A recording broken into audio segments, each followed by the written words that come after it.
जय हिंद, नमस्कार। I hope कि आप सब अच्छे होंगे। आज का हमारा टॉपिक है इतिहास में यजुर्वेद का। इससे पहले वीडियो में हमने देखा था ऋग्वेद के बारे में। आज हम जानेंगे यजुर्वेद के बारे में।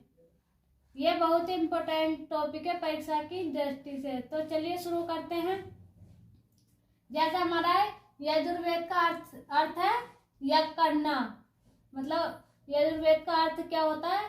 यज्ञ करना। और इसे कहाँ पर कहा गया है? कर्म कांड में। आगे बात करते हैं इसके प्रवर्तक की। तो इसके प्रवर्तक कौन है? अदरव्यू, या इसके लिखने वाले कह सकते हैं। प्रवर्तक कह दो या लिखने वाले कह दो, तो कौन है? अदरव्यू। आगे बात करते हैं ब्राह्मण ग्रंथ की। तो ब्राह्मण ग्रंथ कौन कौन से हैं इसके? यजुर्वेद के तैत्तिरीय और शतपथ। आगे बात करते हैं हम यजुर्वेद के उपवेद की। तो उपवेद कौन से है इसके? उपवेद है इसका धनुर्वेद। और इसे धनुर्वेद के लिखने वाले कौन है? विश्वामित्र। आगे बात करते हैं हम इसकी रचना कहाँ की गई थी। तो गद्य और पद्य दोनों में इसकी रचना की जाती है। आगे बात करते हैं यज्ञ की यजुर्वेद के। तो दो प्रकार के यज्ञ हुए थे इसमें यजुर्वेद में। एक राजसूय है, एक है वाजपेयी। आगे बात करते हैं, इनमें मंत्रों की संख्या नहीं बताई गई है। और इसमें उल्लेख मिलता है हाथी के पालने का उल्लेख मिलता है। आगे बात करते हैं अगले प्रश्न की। यजुर्वेद के दो प्रमुख प्रधान रूप माने गए हैं। कौन कौन से है वो? कृष्ण यजुर्वेद और शुल्क यजुर्वेद। और शुल्क यजुर्वेद को अन्य नाम से जाना जाता है वात्स्यायनीय संहिता के नाम से। आगे बात करते हैं यहीं पर कृष्ण यजुर्वेद की शाखाएं हैं 4। कौन कौन सी है? काष्टीय, कपिस्टल, मैत्रेय और तैत्तिरीय संहिता।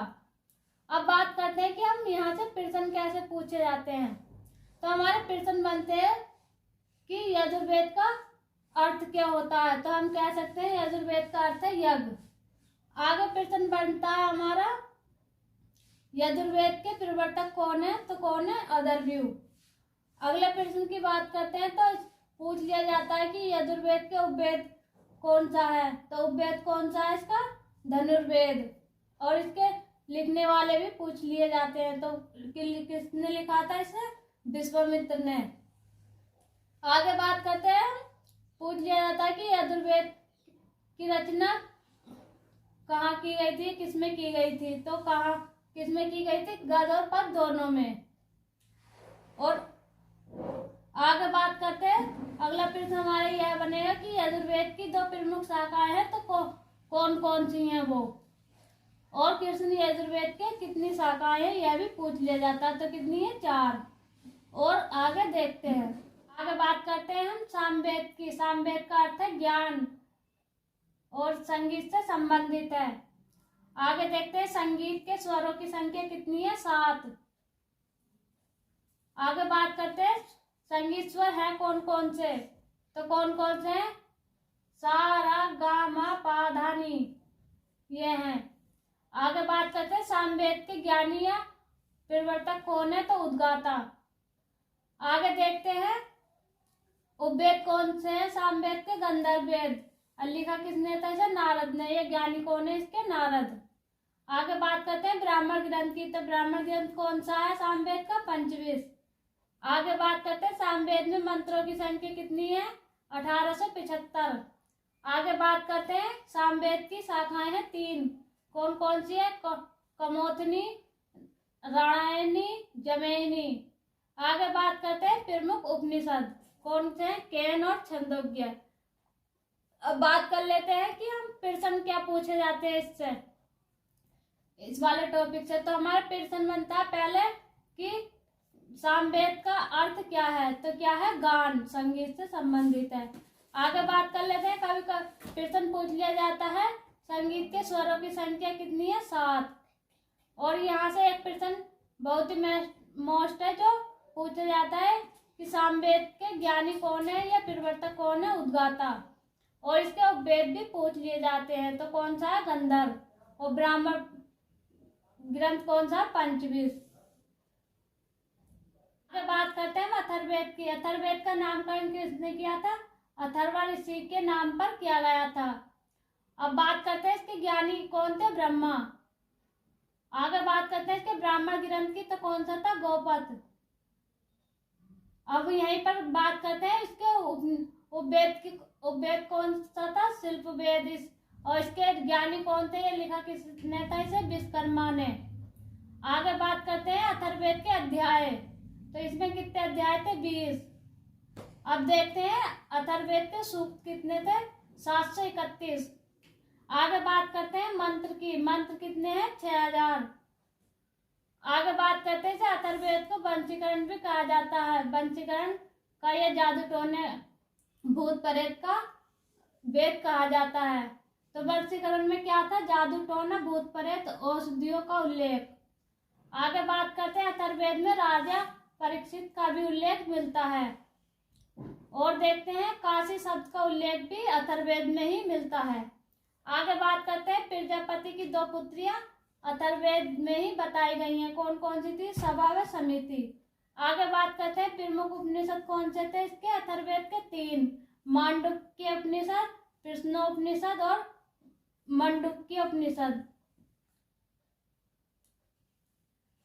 और आगे देखते हैं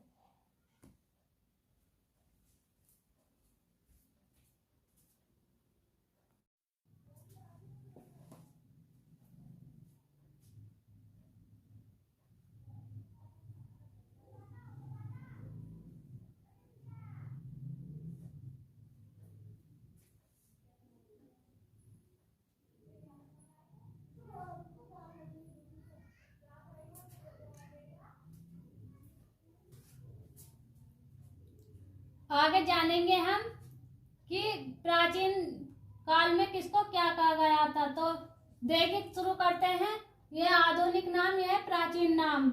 तो गाय को कहा जाता था अगन्या, और राजा को कहा गया था गोप्ता, और अतिथि को कहा गया था गोहत या गोहन। आगे बात करते हैं धनी व्यक्ति को कहा जाता है गोमत। आगे देखते हैं गोमती को कहा जाता है गोमल। आगे बात करते हैं यहीं पे समय को कहा जाता है गोधली। आगे बात करते हैं दूरी की। दूरी को कहा गया था गव्युति। आगे देखते हैं नाई को कहा गया था बाप्ता। आगे बात करते हैं बड़ाई। बड़ाई को कहा गया तक्षण। आगे बात करते हैं युद्ध। युद्ध को क्या कहा गया था? गविष्ठ, गेसु और गम्य। और देखते हैं पुत्री को कहा जाता था दुहिता, और जौ को कहा गया था यव, और हलवासा को कहा गया था किवास। और बात करते हैं आगे अनाज कठोर को कहा गया था स्तवी। आगे बात करते हैं हलवासा को कहा गया था किवास, अनाज कठोर को कहा गया था स्तवी, और अनाज को कहा जाता था धान्य, मरुस्थल को कहा जाता था धनव्य। आगे बात करते हैं उपजाऊ भूमि को क्या कहते थे? उर्वरा। और पशु चारण योग्य भूमि को कहते थे खिल्लिया।